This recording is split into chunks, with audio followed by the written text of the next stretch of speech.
ഗുരുവായൂരിനടുത്ത് തൊഴിയൂരിലെ ഒരു കൂട്ടം ചെറുപ്പക്കാരാണ് വിശക്കുന്നവന് ഭക്ഷണം എത്തിച്ചു നൽകാനായി അത്താഴക്കൂട്ടം എന്ന പേരിൽ സംഘടന രൂപീകരിച്ചിരിക്കുന്നത്. ചടങ്ങുകളിൽ ബാക്കിവരുന്ന ഭക്ഷണം ശേഖരിച്ച് പൊതികളിലാക്കി തെരുവോരങ്ങളിൽ കഴിയുന്നവർക്ക് എത്തിച്ചു നൽകുകയാണ് ഇവർ ചെയ്യുന്നത്. കൂലിപ്പണിക്കാർ മുതൽ സർക്കാർ ജീവനക്കാർ വരെ ഈ സംഘടനയിൽ അംഗങ്ങളായുണ്ട്. ചാവക്കാട്, കുന്നംകുളം, ഗുരുവായൂർ നഗരസഭകളിലും മലപ്പുറം ജില്ലയിലെ ചിലയിടങ്ങളിലുമാണ് അത്താഴക്കൂട്ടത്തിന്റെ പ്രവർത്തന മേഖല. എന്നാൽ സോഷ്യൽ മീഡിയയിൽ അത്താഴക്കൂട്ടം സജീവമായതോടെ കേരളത്തിന്റെ വിവിധ ഭാഗങ്ങളിൽ നിന്ന് അത്താഴക്കൂട്ടത്തെക്കുറിച്ച് അറിയുന്നതിനുള്ള അന്വേഷണം വരുന്നുണ്ട്. വാട്സാപ്പിലെയും ഫേസ്ബുക്കിലെയും പോസ്റ്റുകൾ കണ്ട് ഇപ്പോൾ തിരുവനന്തപുരം, എറണാകുളം, കോഴിക്കോട് തുടങ്ങിയ ജില്ലകളിൽ അത്താഴക്കൂട്ടം എന്ന പേരിൽ തന്നെ സംഘടനകൾ രൂപീകരിച്ചിട്ടുണ്ട്. ഇവർക്ക് വേണ്ട മാർഗനിർദ്ദേശങ്ങൾ നൽകുന്നത് തൊഴിയൂരിലെ അത്താഴക്കൂട്ടമാണ്. ഫേസ്ബുക്കിൽ അത്താഴക്കൂട്ടത്തിന് പ്രത്യേകമായി പേജുമുണ്ട്.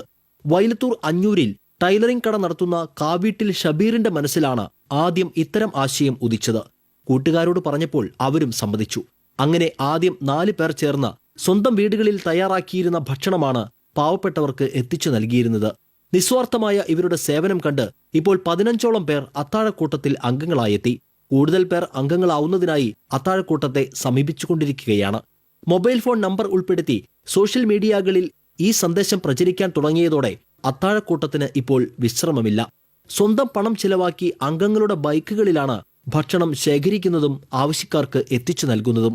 എന്നാൽ വർഷക്കാലമാകുമ്പോഴേക്കും സംഘടനയ്ക്ക് സ്വന്തമായി ഒരു വാഹനം വാങ്ങണമെന്നാണ് ഇവരുടെ മോഹം.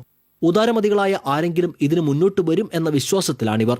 സംഘടന രജിസ്റ്റർ ചെയ്ത് വിപുലമായി മുന്നോട്ട് കൊണ്ടുപോകാനാണ് ഉദ്ദേശിക്കുന്നതെന്ന് അത്താഴക്കൂട്ടത്തിന്റെ സ്ഥാപകരിൽ ഒരാളായ ഫാറൂഖ് പറഞ്ഞു. ഞങ്ങള് വിവാഹം അതുപോലത്തെ ബാക്കിയുള്ള ചടങ്ങുകളിൽ നിന്നൊക്കെ പാഴായി പോകുന്ന ഭക്ഷണം ഞങ്ങൾ ശേഖരിച്ചിട്ട് അത് ആവശ്യമുള്ള ആളുകൾക്ക് എത്തിച്ചു കൊടുക്കുന്ന ഒരു പരിപാടിയാണ് ചെയ്തിട്ടുള്ളത്. ഇപ്പം ഞങ്ങളത് ബൈക്കിലൊക്കെയാണ് എത്തിച്ചു കൊടുക്കുന്നത്.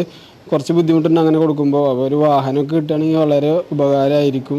പിന്നെ ഒരു ഓഫീസൊക്കെ ആയിട്ട് അങ്ങനെ ഒരു വിപുലമായ രീതിയിലൊരു സംവിധാനത്തിൽ തന്നെ കൊണ്ടുപോകണമെന്നാണ് ആഗ്രഹം. അവശതയോടെ തെരുവുകളിൽ കഴിയുന്നവർ അത്താഴക്കൂട്ടം എത്തുന്നതും കാത്തിരിപ്പാണ്. എന്നാൽ കാത്തിരിക്കുന്നവരുടെ വിശപ്പകറ്റാനായി ഭക്ഷണം പാഴാക്കി കളയുന്നവർ അത്താഴക്കൂട്ടത്തെ വിളിക്കാൻ മറക്കരുത്. പാഴാക്കി കളയുന്ന ഭക്ഷണം വിശക്കുന്നവന് എത്തിച്ചു നൽകുന്നവരുടെ കൂട്ടായ്മയാണ് അത്താഴക്കൂട്ടം.